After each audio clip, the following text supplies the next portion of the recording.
Hoki mai anō. Nā ki aroa ke tātou inaia nei ki ngā tatauranga kōwhiori o te wā.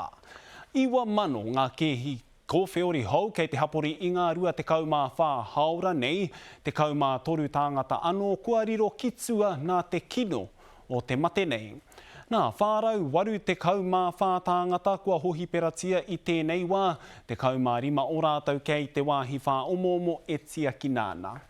Nā te nuinga o ngā kehi kei roto o Tāmaki Makaurau nei, ara, neke atu i te 2,000 kehi kei te whaitua nui nei, ara, 2,500 te kaumā iwa ngā kehi i tēnei wā.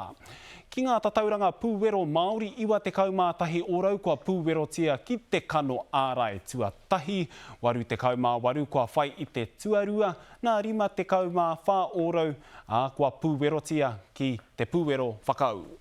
Nā tuia ki tērā te kāhui tākuta e āki ana i te kāwanatanga ki te whakakaha ake i ngā tikanga kaupare i te kōwhiori. E a wangawanga nei ki te roa o te wā e whakarauara anoa i te tangata i te mate nei.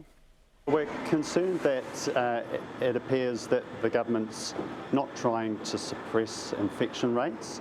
They've seemingly moved from a strong elimination or suppression strategy to one where infection rates are just being allowed to run rampant.